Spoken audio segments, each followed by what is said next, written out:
Hey everybody, this is Steve. I'm taking a new direction with these videos now. I'm going to start talking more about problems that clients bring to coaching. And today the problem I want to look at is overwhelm. I'm going to talk about dealing with overwhelm. I'm going to talk about how we overcome overwhelm. And I'm going to talk about how we stop feeling overwhelmed. And I'm going to do that in two parts. In this video, I'm going to look at the practical sides of that. And in a follow-up video, which will come soon, I'm going to talk about managing the emotional side of overwhelm.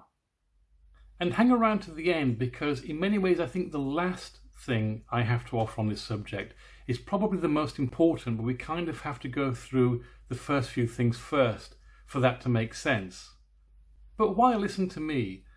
Well, as a professional coach, overwhelm comes up a lot. And by applying what I've learned professionally and getting people to work in a structured way through their experience of overwhelm, I've seen multiple clients get great results that they didn't think that they could get. And most importantly of all, I've been there, and I'm going to share some of that during this video too. Now, the first thing to get about overwhelm is that there is a practical side to overwhelm, which is one or more of A, having an overwhelmingly long list of things to do, B, having things to do which look so overwhelmingly large that you just have no idea how to get started, and C, feeling so far behind where you think you need to be that it seems impossible to catch up. And then there is the emotional side to overwhelm.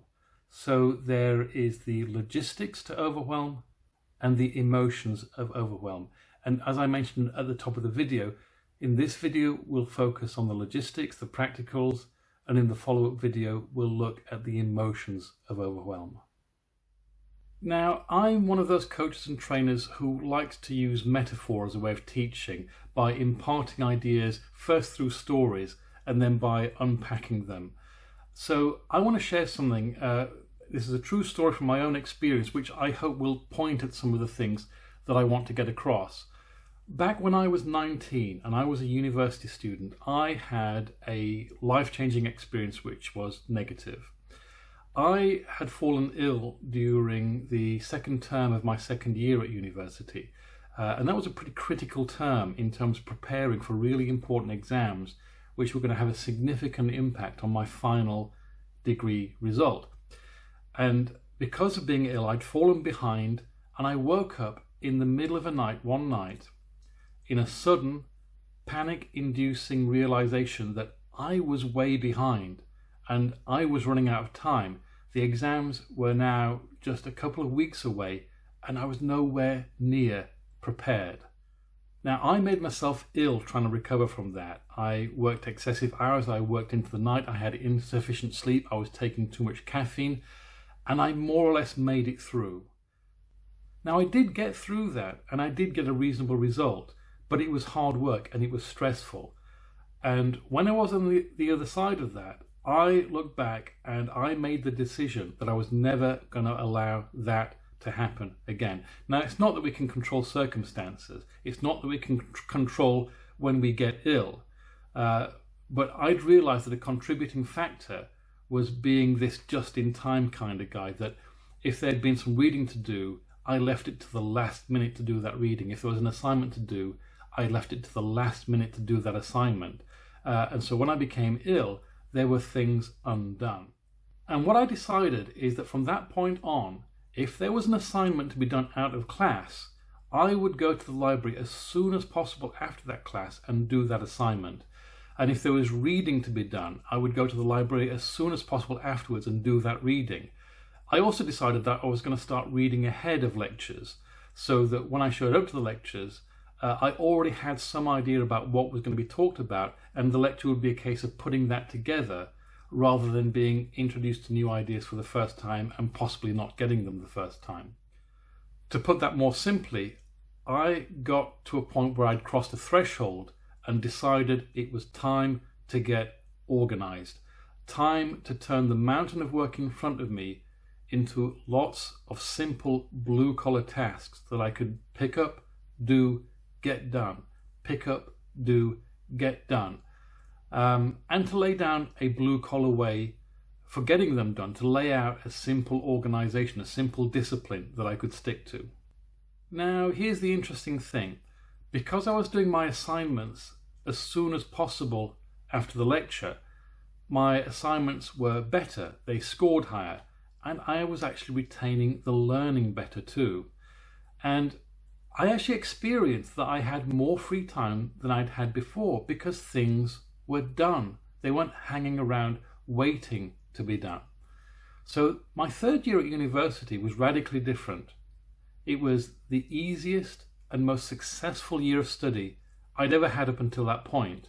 And when it came time to prepare for my final exams, it wasn't the normal super stressful cram. It was actually a fairly relaxed preparation plan because I was already pretty good with the material that I was going to be examined on.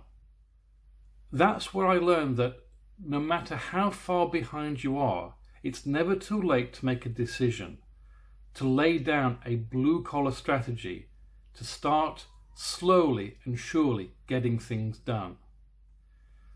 And for the practical side of overwhelm, that's pretty much the key tip, that the one way out of overwhelm is one task at a time.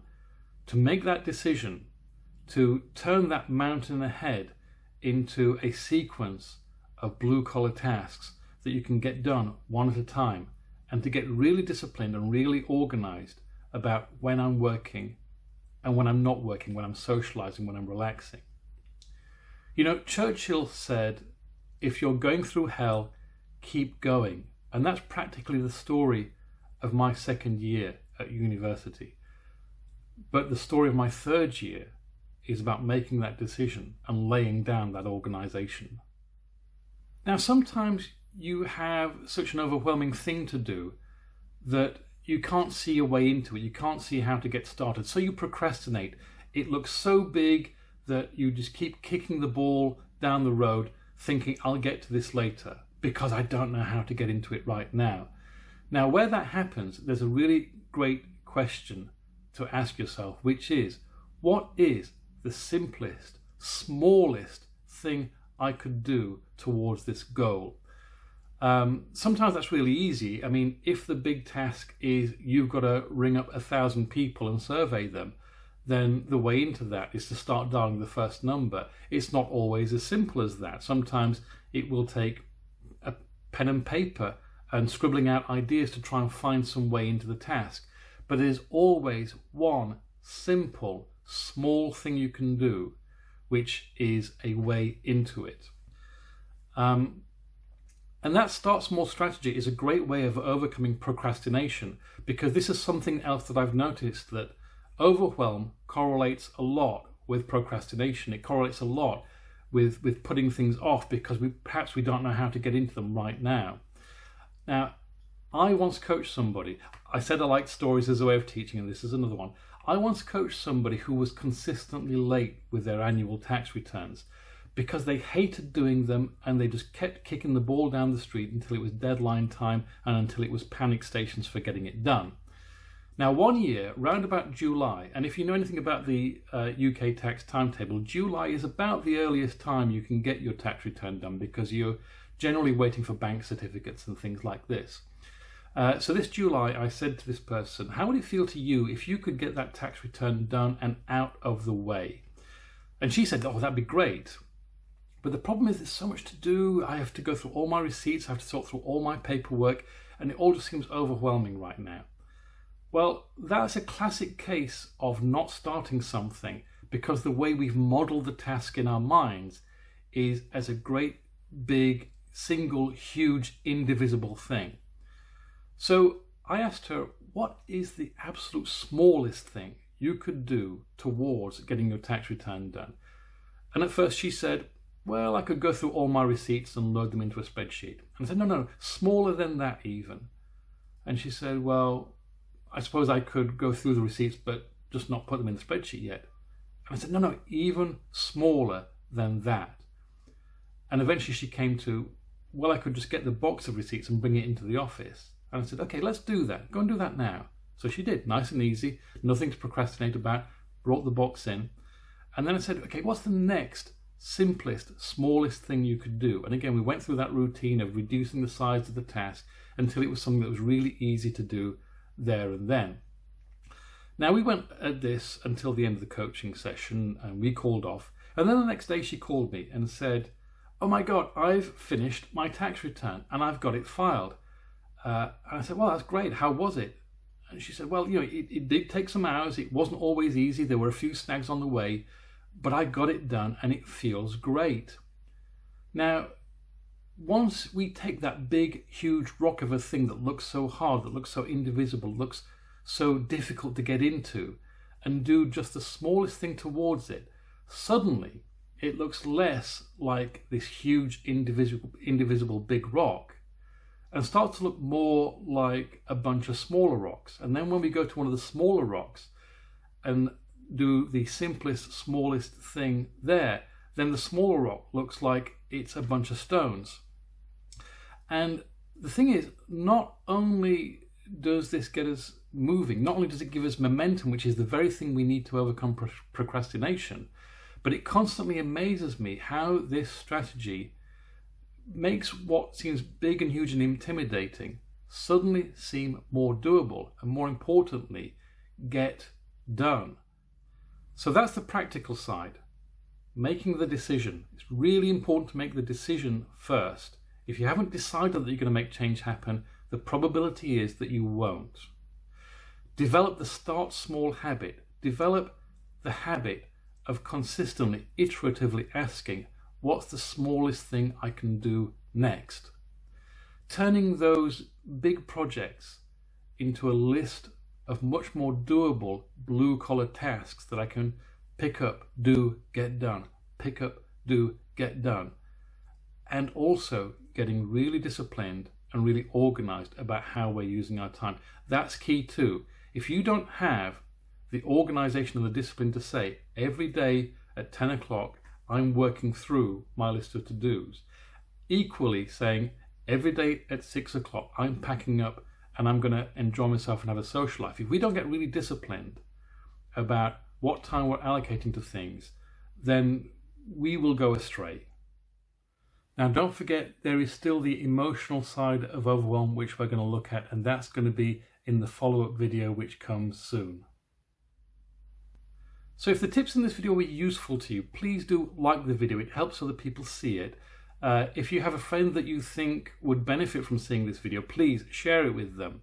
If there's something you want to share or some feedback you want to give or a question you want to ask, please by all means comment. But most of all, please subscribe and hit the bell button so you'll be notified when there's new content, including the follow-up to this video talking about managing the emotional side of overwhelm.